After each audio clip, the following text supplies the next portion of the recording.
Even educators who are like, okay, some of this isn't working. I want to reimagine it. I'm open to doing things differently.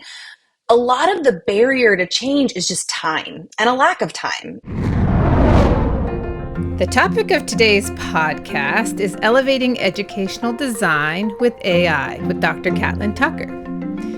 Unpacking Education is brought to you by Avid. If you're looking for fresh ideas, meaningful connections, and impactful strategies, check out the Avid Summer Institute, a professional learning experience where good teachers become great teachers. Registration is open now. To learn more, visit avid.org. Welcome to Unpacking Education, the podcast where we explore current issues and best practices in education. I'm Rena Clark. I'm Paul Beckerman. And I'm Winston Benjamin. We are educators. And we're here to share insights and actionable strategies.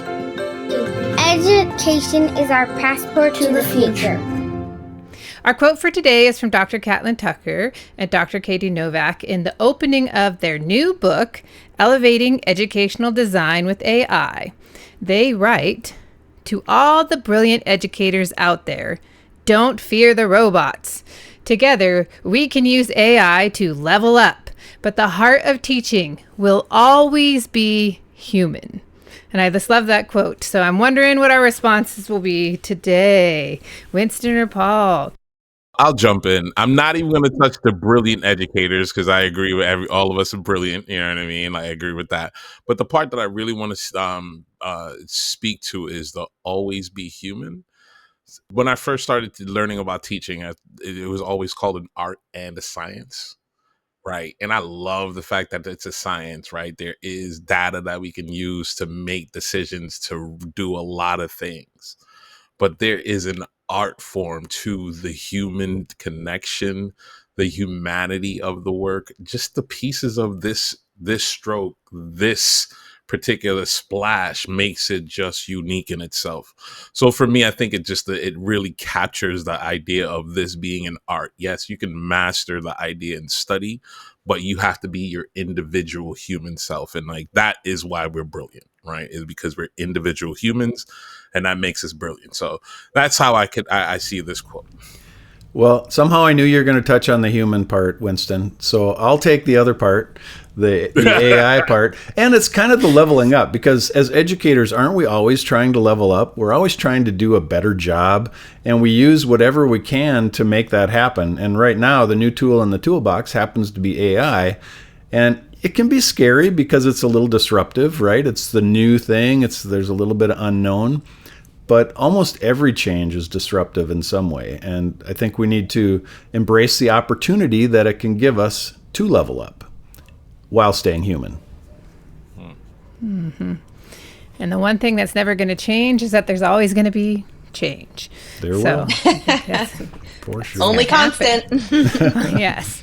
And so I know that our whole team is very excited to welcome back Dr. Catlin Tucker. So excited for you to join us yet again.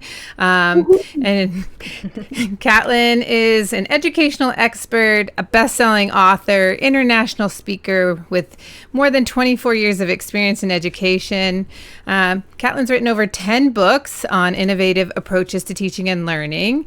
And then she also hosts her own podcast, the popular podcast called The Balance. So you can check that out. And that explores strategies to make teaching and learning more sustainable and impactful. So after you listen to us, head over there, check it out. So just welcome back, Catlin. We're so glad for you to join us.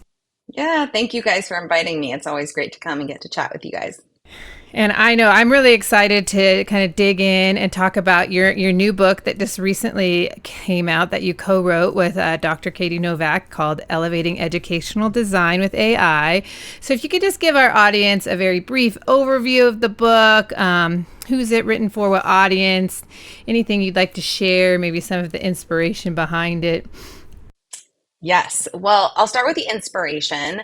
I work with so many educators who are well aware that some of the traditional approaches to designing and facilitating learning really aren't working for their students, and they're really not yielding the results that they, quite frankly, want in their classrooms. And yet, even educators who are like, okay, some of this isn't working, I want to reimagine it, I'm open to doing things differently, a lot of the barrier to change is just time and a lack of time, and maybe a little bit too a lack of confidence around designing with new instructional models that happen to kind of leverage technology strategically.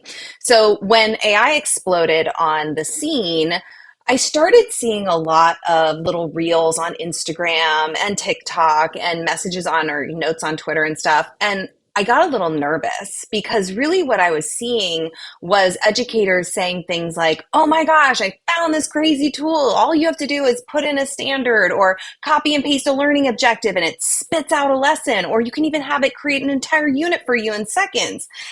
And I was like, oh, I don't know if I like this. Like, I don't want to shift the thinking and the creativity, right? To Winston's point, this is part science, it's part art. Like, I don't want AI taking the reins to design lessons that, quite frankly, are the same kind of lessons that a lot of us have been using for our entire careers. That one size fits all teacher led lesson that we had no hand in designing. So I was really wrestling with, how do I position AI in relation to my work? I didn't want to just start sharing about a bunch of tools because, again, I remember early days in the ed tech explosion, going to ISTE, and like the most popular session was like 50 tools in 50 minutes. And I was like, okay, but how do I use these, and why would I use these, and what's the pedagogical foundation for the use of this particular tool?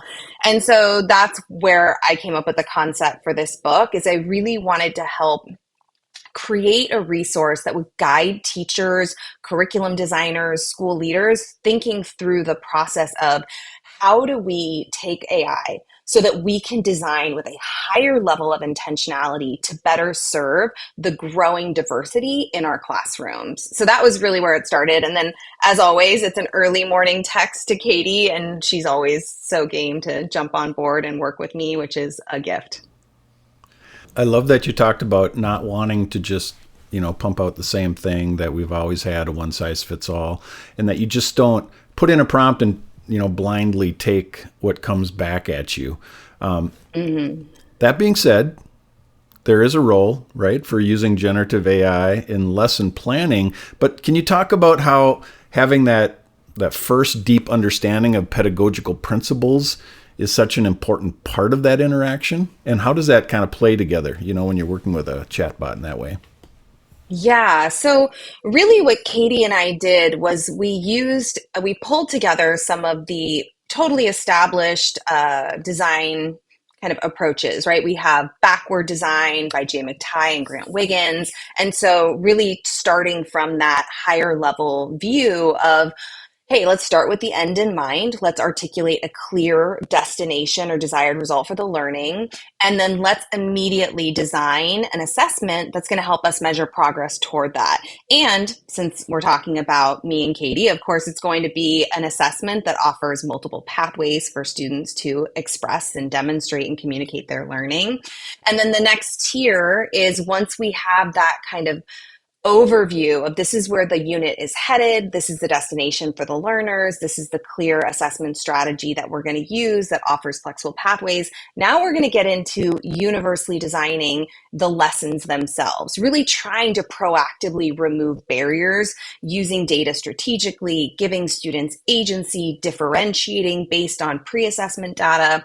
But Katie and I work with teachers all the time who go through that process, and you still never know how it's going to land for kids, right? Some kids are going to make really incredible progress and need additional challenge.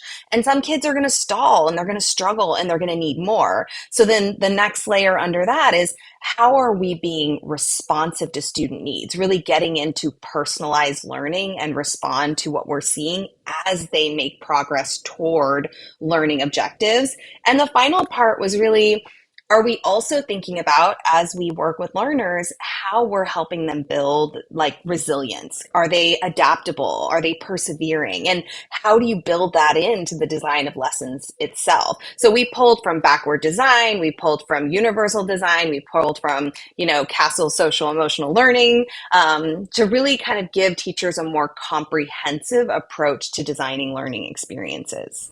So I want to ask a follow-up question about that, because when I was reading your book, you definitely framed your questions around those concepts, right? And you asked for those things to be included. But it seemed like you were never satisfied with the first, second, third, fourth iteration of it. So how does knowledge of those things change the interaction with the chatbot in that way? Yeah, so part of it is just learning how to craft your prompts, right? So a lot of teachers that I work with even now still don't have a ton of experience working with a chatbot to really design learning experiences. So when you put in a prompt, even when you tell the chatbot, hey, I want you to assume the role of a curriculum designer, and this is exactly what I want you to do, or the question I want you to answer, and this is my student population, my grade level, my subject area, it might spit something out that you're like, and this is where your expertise as the educator becomes incredibly important, right? Is this actually targeting the standard, the skill, the concept that you asked it to target? Because sometimes it's a little off and you need to kind of nudge it to go again, to take a different direction. So it's really about our ability to evaluate the product, given what we know about our subject area, given what we know about our student population, and then giving the chatbot feedback, saying, hey, I like this, but I don't like this over here. Or, hey, I've got kids who are really artistic. Can I get an artistic option? And so there is a lot of back and forth, but what I tell educators is the most exciting thing about treating AI as a design thought partner is it never gets mad. It never gets frustrated. You just keep asking it to generate more or something different or go in another direction, and it does. Looking at it, reviewing the lessons, that all makes sense to me. That's in my practice. I'm Mm-hmm. gonna ask you a question that may help some people think a little bit differently. How do you craft the questions? What are some of the key things that, as a beginner or intermediate, that I may need to think about as I'm asking AI to second iteration, third iteration, right? How do I think about crafting the questions or the prompts for, right, AI to help me enhance lessons, to support student engagement, all of the things that I know that are valuable in education? What Mm-hmm. are some of the key ways to think through designing and implementing those prompts that could help me design that lesson, if that makes sense? That's a great question. So in the book, we do kind of model and share some of we have to strike an interesting balance because we didn't want the whole book to be us interacting with a chatbot, right? So but we try to model and we include some examples of prompts. But when I work with teachers and we're kind of talking about how do you approach engineering an AI prompt? Like, what should they be thinking about? Is one, so I tend to use the acronym REFINE, but that's not in the book. That's just something I use when I work with teachers to give them something clear, right? So can you give the AI a role? What role do you want it to play? So maybe in this context, it's the role of a curriculum designer. Or maybe I'm taking an adopted lesson from an adopted or not an adopted lesson, an adopted curriculum's lesson. And I'm thinking, gosh, I don't know if this lesson is going to serve my students. So I really want to focus on differentiating this particular lesson. Maybe the role of the AI is act as a curriculum designer with expertise in differentiation, right? So now I've given it a very specific focus. E is, what is the expectation, right? What is the task you're asking AI to do? We want to be really clear and explicit. Or what is the question you're asking it to answer? F is for frame. Like, what is the frame? What is the context? Can we provide really specific, relevant details? Subject, grade level, specific standard or standards, student needs or learning preferences that we might want to include. I is, what specifically is include, and it's, what do you specifically want the AI to include or specify in the response, and even maybe how do you want to respond? Do you want to respond in bullets or a table? Like, what would that look like? N for me is nuance. It's things like, audience, style, tone, right? So if the product you're looking for it to spit out is going to be student facing, we want the style to be a little different than we would if it is a resource for an adult audience. And then E is evaluate. No matter what that AI spits out, it is our job to look at it closely and kind of think about things like bias, accuracy, relevance. And then if it's missing the mark a little bit, giving it specific feedback so it can kind of go back and try again. Thank you.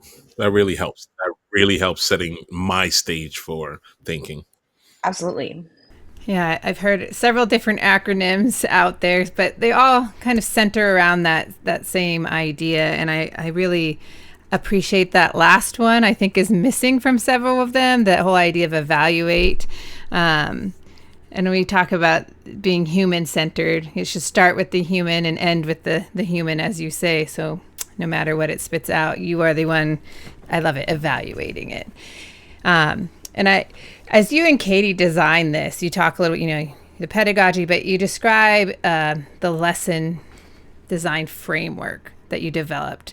Can you just talk about that framework a little bit and explain how AI fits into using that particular framework? You mean the kind of that funnel of where we start? Yeah. So at the top is the backward design. I think of it as like the 50-foot view, right, of the unit. And for me, where AI really comes into play in that first kind of step in the design framework is standards are dense. I mean, they are not written to be student friendly. They're not teacher friendly. So when we're trying to figure out, okay, how do I craft a clear, measurable, specific, student-friendly desired result for this unit, something I can share with my kids so we are all marching in kind of the same direction. We know where we're headed.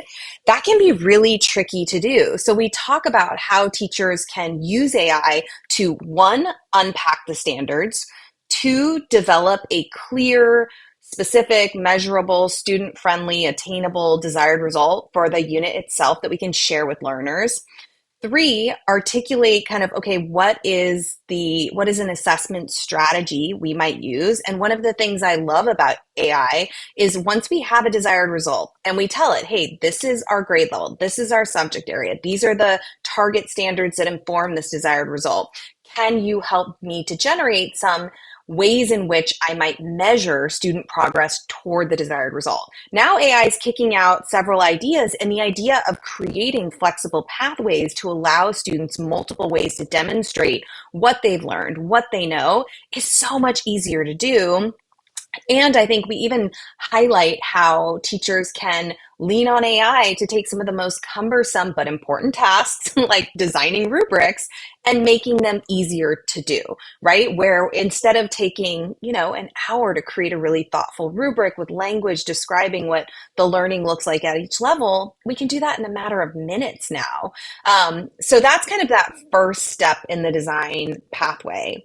The second one is really our kind of work trying to help educators think about that transition from designing the whole group teacher-led, teacher-paced lesson to what does it look like to universally design and lean on these different blended learning models, whether it's station rotation, whether it's self-pacing through a choice board so the teacher can pull individual or small groups of learners for instruction at different levels of rigor and complexity, or a playlist. So it's really, we're trying to help them make that kind of leap with AI support to kind of get away from that whole group teacher-led being the only instructional model they're using. And then in that third layer, that personalizing and being responsive is how and when are we collecting data? How can we lean on AI to help us create pre-assessment, formative assessment kind of strategies for collecting informal data so that we can continually adjust our approaches, pulling individuals and small groups to meet their needs to make sure everybody is making progress toward these firm kind of standard aligned goals.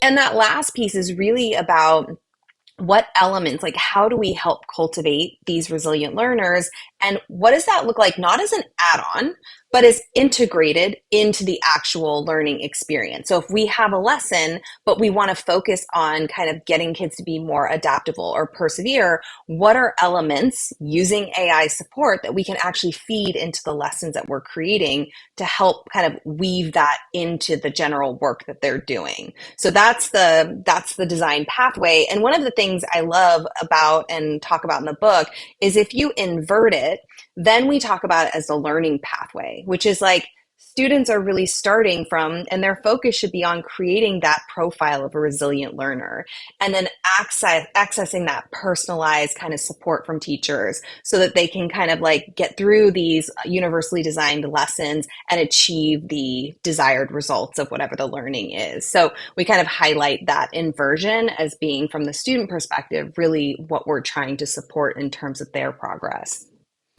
I really love that, how you flip that upside down from the teacher to the learner. That was pretty insightful, actually, for me to just see that on the page even. So that's pretty cool. I do have a question about something you mentioned a little earlier. You're talking about rubric design and using AI for that. In the book, you talk about something called AI enhanced rubric design process. Do you want to just kind of break that down and just talk through that with us, that piece of it? Well, I think what's really interesting, I'll share with you guys, when I was writing the book with Katie, is I was sharing with her that I coach teachers in all different subject areas. I am not the expert in these subject areas. And so the process is always kind of the same when I work with a teacher, which is, okay, what are the criteria? And let's focus on like 3 or 4. Let's get away from these rubrics that have 10 to 12 items on them that are totally overwhelming for teachers and learners. And then I was creating these kind of mastery based. So I would work with a teacher and say, okay, what are the skills or the conceptual knowledge that you want to assess or measure progress toward, right? And these should be directly aligned with those desired results that we talked about. And so the teacher and I would like come up with 3. And then we would have this 4-point scale of like beginning, developing, proficient, mastery. And usually I would have the teacher. So I was working like, for example, with a dance teacher. And so she was walking me through like the criteria she was assessing for this performance. And I said, I just want you to describe what mastery looks like for each of these criteria. And so I actually fed it into an AI chatbot, just her description, and then basically gave it the instruction of, this is what a 4 or mastery looks like for this particular criteria. Can you help me craft the language for what beginning, developing, proficient would be? And what's fascinating is you always had to tweak, and we changed some things, adjusted the language, added some detail. But for the most part, it was incredible how accurate it was and took such little time. So then I'm working with Katie, and she had been working with Shelley Moore, and Shelley had been talking about asset-based rubrics. And I have never, as a teacher, I'd never used asset-based rubrics. So shifting from that kind of deficit-based language, which is all I'd ever used, like, these are kind of the things missing at this level, and these are the things that are lacking or underdeveloped. And as they move toward mastery, you get less of that language. Whereas the asset-based rubric, which we also talk about in the book, it's all about acknowledging what is there and where the room is for kind of continued improvement. And so going into ChatGPT with one of my traditional rubrics, my like 4-point mastery base, and then asking it, saying, I want to reimagine this rubric from an asset-based perspective, eliminating all language that points out what's missing, what's lacking, et cetera, and really reframe it in this positive light. And watching it just kind of spin up this beautiful asset-based rubric, it definitely was like this moment of, I don't know that I will go back to the old form of rubric. Like when I really started to think about what message is that sending students, like, this is missing, this is absent, this is lacking. Whereas, the asset base was like, here's where this is and the potential for next steps. And here's what's really done well at this level. It was just really exciting. But I think I would have been daunted even now as a professor having to reimagine those rubrics from scratch. Whereas now I have this resource, can do it in moments. That's cool. So the AI helped you level up. Exactly. Paul, you're good. Um, Here's a question. Mhm. So, and I love that you went to students, right? We took away this, like, we stripped this down from like going back to the humanity of the work we're doing to the original quote, Mm. right? You mentioned student resiliency learners, like how do you develop their assets? So what I want to ask is, and this might be like in the trees, but if you could help me think about the trees and the forest while at the same time. So Mhm. what are some qualities that make up a resilient learner, right? And how can we use AI to help us help students develop those important assets, right? Thinking about the asset base. As a teacher, what are the ways that I can like think about like what are some of the key things that students are showing me, right? These resilient learners, and how can they develop or use AI to help those students identify themselves and then either improve those assets to like help see themselves growing. So taking it more down to the human centered more again, I Mm. guess. Yeah, and I will say one of the things about the initial quote you guys were talking about that I always think of is the more we like lean on technology to design more student-centered learning experiences where teachers are like free to actually engage with individuals in small groups to meet their needs, then they get that human connection that actually when you stand in a lot of classrooms where teachers are at the front of the room leading the mini lesson, orchestrating the parts of the lesson, they don't get that much human interaction with students, individual one-on-one. So for me, when I hear that quote, I think about that too, is like, let's level up our design so that in the classroom, we're actually engaging directly with these humans who need very different things from us. But to your point, the resilience piece, so let's just take one example. Like students, we want to teach them how to persevere. We want to teach them how to sit in spaces of struggle, face challenges, and believe in their ability and to have confidence attacking things or facing things that are new and uncomfortable and challenging, right? I think one of the things that I find frustrating, even sometimes in dealing with my two teenagers, is this like tendency to hit something they don't know how to do and they're like shut down, oh, I don't know how to do that. I'm like, you're literally a couple years from leaving this house and going out into the world, and do you know how much stuff you are not going to know how to do? And I don't know how to do it isn't an excuse. You're going to have to figure it out. And so, how do we start to cultivate that in the work that we do with kids? So, when we think about how do we teach them to persevere or like wrestle with things, even when we design a small group instructional strategy, one of the ones I love to use with teachers is if you're running a small group, maybe instead of starting with the instruction, you actually start by presenting them with something totally new, a new problem, unfamiliar question, a task you haven't taught them to do.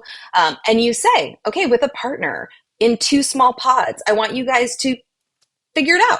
Wrestle with it. See what you can do. Like, what questions would you ask? What strategies would you use? Let them sit in spaces of productive struggle where they have to think critically. They have to lean on their peers and like talk and collaborate and be creative problem solvers. That way, when we actually get to the instruction, they care. Because I think it's hilarious that so many times I'll work with teachers and they're like, I'm so frustrated. Kids aren't into the instruction. And I'm like, yeah, there's few things that are worse than being in a classroom and realizing you're the only one who cares, right? But if you think about it from their perspective, most students spend all day getting answers to questions they've never asked and solutions to problems they've never encountered. Like, why should they be that interested? And so when we use a strategy like that, now we help them build up those kind of 4 C's of 21st century learning. We help them develop a little stamina and confidence when they're facing something new. So that's like an instructional strategy we can use to help them kind of develop some of that perseverance in the face of struggle. But it's also leaning on and coming up with those hooks, by the way, those unfamiliar interesting challenges was a lot harder to do pre-AI. Now I can say, hey, this is what I'm teaching in small group. This is the composition of my group. Can you help me brainstorm some hooks or, challenges that might be interesting for this group to lead into my instruction? So there's things like that. And then there's things like, hey, we can even teach students how to kind of think about their work over time and start to reflect on and appreciate their growth, comparing two similar types of work over a span of time.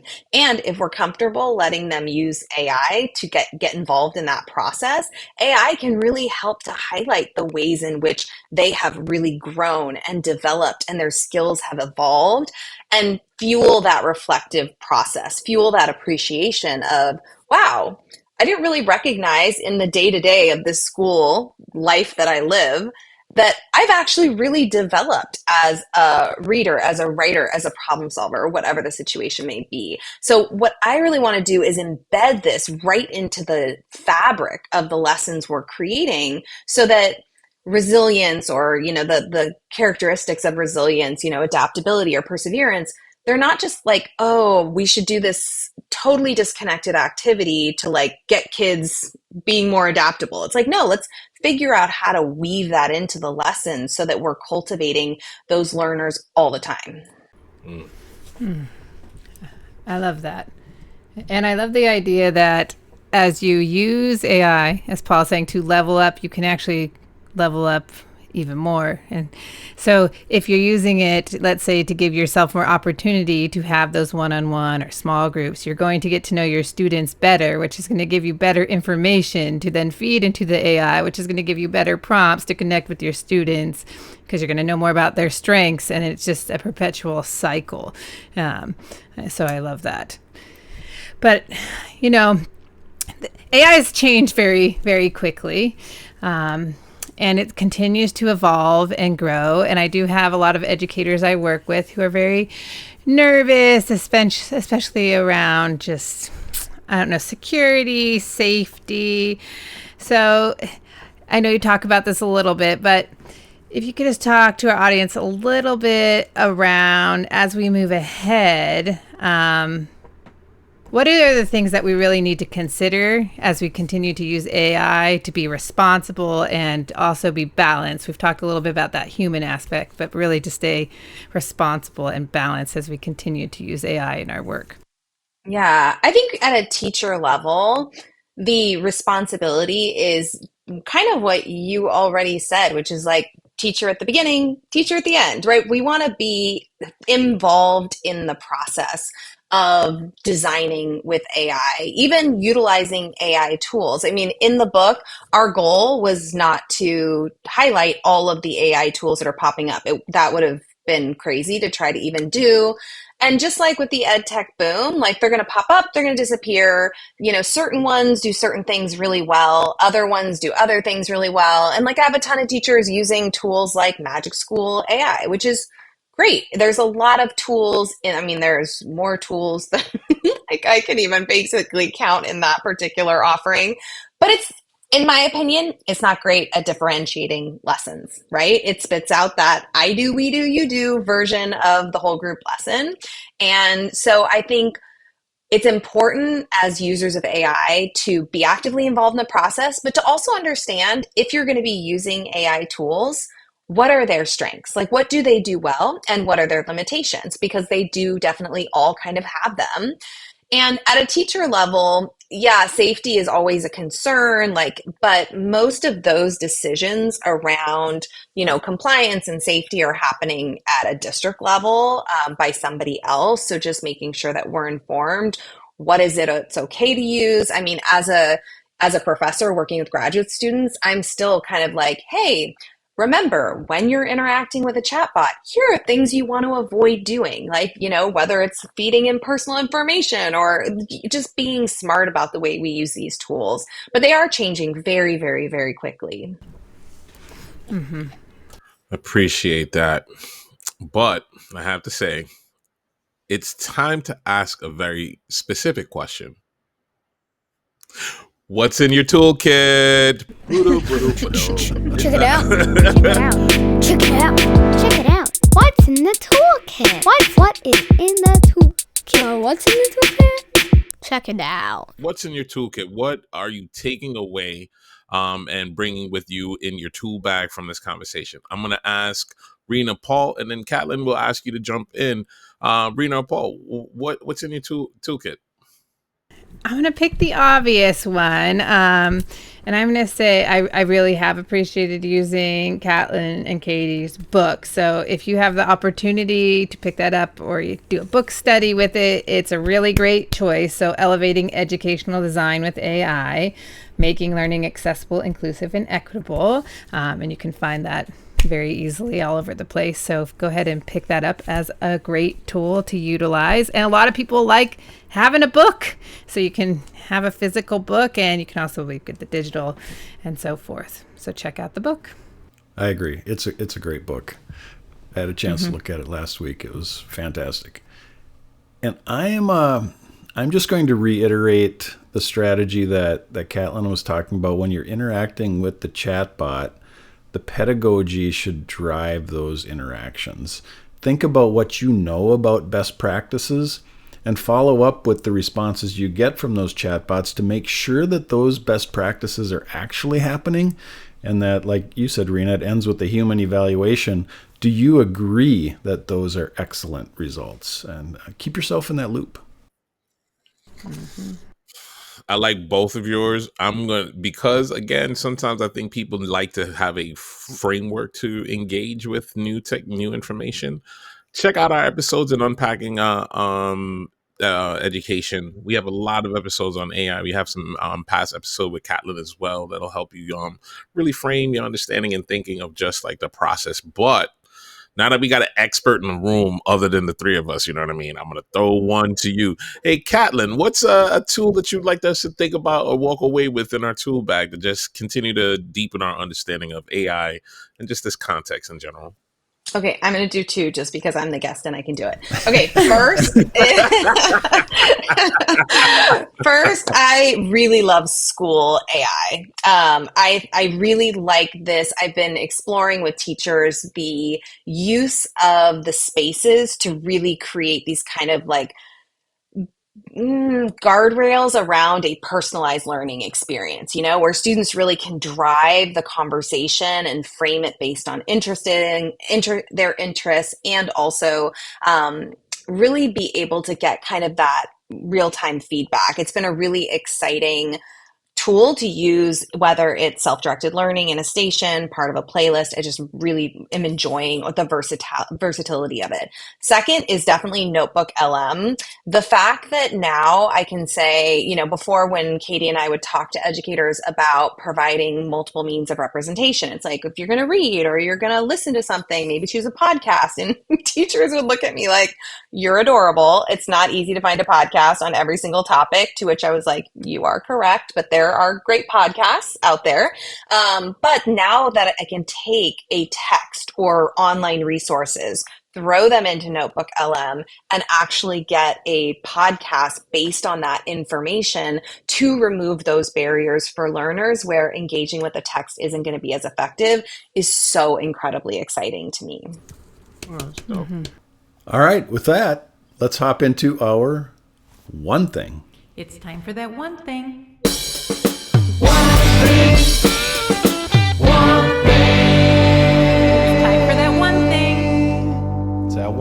What are you thinking about? What's still on your mind, or a final thought that you'd like to leave our listeners with today? Rena or Winston, we'll start with you, and Catlin, you'll get the final say here today. I've loved everything you said, Catlin. I've been digging all of it, but I am still stuck on your first reasoning in why you wrote the book, in this idea of the danger of, if we just use AI, it's going to pump out the same thing and the same lessons that we've been getting, just in a new guise. And it's not going to serve our kids at all. I appreciate you framing that engagement and why I need to learn about AI, right? Because I don't want my kids to go through the same experience. So I've been thinking and sitting with that this whole conversation. So I want to say thank you for the why in this work. And mine is very similar. And it's that idea. And as I serve and coach and work with teachers, because there is such growing diversity and need, that I love AI as a design thought partner, but there needs to be knowledge, because knowledge changes your interaction and the way you interact with it, which is essentially what Winston said. But that is kind of my big one thing, is that you need to have the knowledge so you can change your interactions and your evaluations so that you can really utilize it for yourself, so it can be a true thought partner. Mm-hmm. And I'm going to go back a little bit to the quote again and the idea of leveling up. And if we need to push AI in ways that do actually help us level up and improve what we're doing, not just repackage it like you both said, but improve it. And I think part of that improvement is using it to help find ways to bring out the human in the lesson. Maybe it's that differentiation that makes it human for a student, but also how can we free up some of that time so now we have more opportunities in our classroom to have that one-to-one human interaction, because we can leverage those things. So that whole leveling up, I think we really need to think about what that means for us. Yeah, and I think to complement everything you guys have said, one of the things I just want educators thinking about in a really cognizant kind of intentional way is that the diversity of skills and needs and language proficiencies and interests and learning preferences, this isn't a threat, it's not a problem. It is just a reality. And it's a reality we have to design for. And now with AI, we have a robust design thought partner that can help us to meet that beautiful diversity of need and see it as a true asset in our classrooms. And I think that's really exciting. I love that. And again, we're so thankful. It's always such a pleasure to have Dr. Catlin Tucker with us, and just really appreciate your thought. So we hope you'll come back and join us again, after the next book, the next ever adventure. I just keep writing them, so. Well, we keep reading them and learning, so the need is real. So we appreciate you so much, and we look forward to speaking to you again. Thanks, you guys, for inviting me. Thanks for listening to Unpacking Education. We invite you to visit us at avidopenaccess.org, where you can discover resources to support student agency and academic tenacity to create a classroom for future-ready learners. We'll be back here next Wednesday for a fresh episode of Unpacking Education. And remember, go forth and be awesome. Thank you for all you do. You make a difference.